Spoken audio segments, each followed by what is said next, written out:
A ver, si digo el nombre de Warren Buffett, ¿qué es lo primero que se nos viene a la cabeza? Pues casi seguro que en la misma imagen, el oráculo de Omaha, ¿verdad?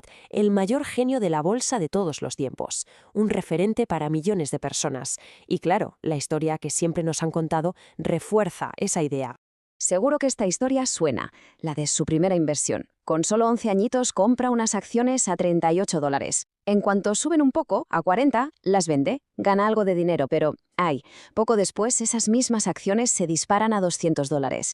Una lección brutal sobre la paciencia que, según la leyenda, fue el origen de todo. Y aquí es donde la cosa se pone de verdad interesante, porque esa anécdota, que es cierta, apenas rasca la superficie. La idea de que Buffett se hizo multimillonario simplemente por ser un hacha eligiendo acciones es, en gran parte, un mito. La verdad es mucho más fascinante y tiene más que ver con ser un empresario extraordinario que un simple inversor. Venga, vamos a por la primera prueba, que nos lleva directos a su infancia. Mucho, pero mucho antes de que Wall Street supiera quién era, Warren Buffett ya era un pequeño hombre de negocios, y estas primeras aventuras son en realidad la clave de todo lo que vino después. Imagina la escena. Con 13 años se levantaba a las 4:30 de la mañana para repartir el Washington Post. Pero ojo, que no se quedaba ahí. Aprovechaba para vender suscripciones a revistas y calendarios a la gente de su ruta. O sea, no tenía un trabajillo, tenía varias fuentes de ingresos funcionando a la vez. ¿Y el resultado? Pues una auténtica pasada. Con 15 años, solo repartiendo periódicos, ya había ganado el equivalente a $26.000 de hoy. Pensemos en esto un segundo. La mayoría de los chavales de su edad estaban a otras cosas, pero él ya estaba construyendo su primer capital en serio. Pero lo más revelador es qué hizo con esa pasta, porque no se la gastó, la reinvirtió. Metió $1.200 en una granja en Nebraska asociándose con un agricultor. Y con solo $25 se compró una máquina de pinball de segunda mano. La colocó en una barbería y en cuestión de meses él y su socio tenían máquinas por toda la ciudad. Al final vendieron el chiringuito por $1.200. A ver, esto no es especular en bolsa, ¿eh? Esto es crear negocios de la nada. Vale, damos un salto en el tiempo, a la etapa de después de la universidad. Aquí es donde el emprendedor adolescente se transforma en un estratega financiero con mayúsculas. Y lo hace con un modelo de negocio súper innovador que fue, en realidad, la lanzadera que lo catapultó a su primer millón. Después de graduarse y de trabajar con su gran ídolo, Benjamin Graham, Buffett vuelve a casa, a Omaha. Es 1956. Y en lugar de invertir su propio dinero, que ya era una suma importante, se le ocurre algo mucho más potente: usar el dinero de los demás. Y aquí está la genialidad del modelo. Convenció a varios familiares y amigos para que cada uno pusiera $10.000. ¿Y él? Él puso solo $100 al principio. La jugada maestra fue cómo estructuró el trato.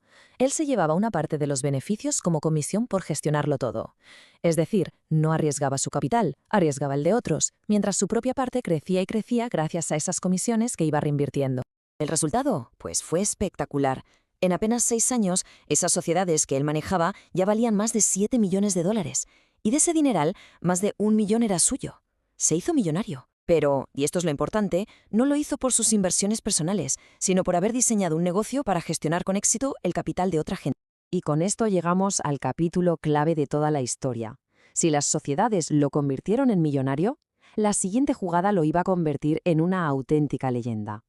Hablamos, como no, de la compra de una empresa textil que estaba para el arrastre y que él transformó en el imperio que hoy conocemos. Lo más irónico es que él mismo la llamó su peor adquisición. En 1962 empezó a comprar acciones de Berkshire Hathaway, una empresa textil que se estaba hundiendo. Al principio pensó que podría darle la vuelta, pero nada. Por más que lo intentaba, el negocio principal no dejaba de perder dinero.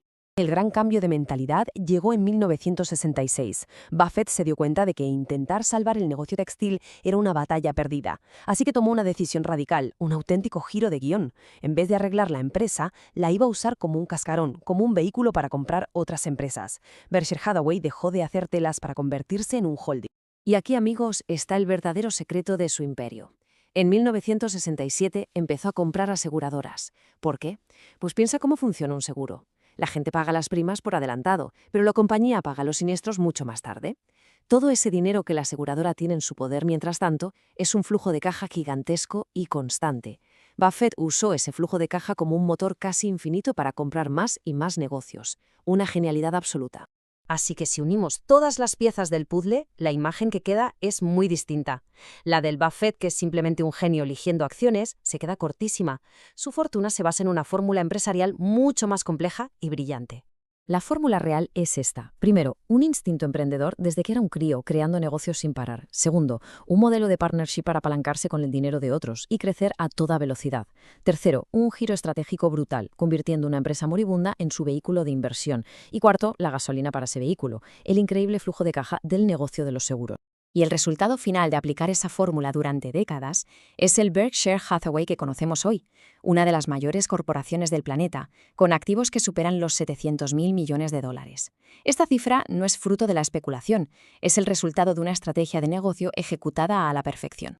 Y todo esto nos deja con una última reflexión. La leyenda nos habla de un inversor prodigioso, pero la evidencia, los hechos, apuntan a algo más grande. Quizá el mayor inversor de nuestro tiempo es en realidad uno de los empresarios más brillantes y astutos de la historia.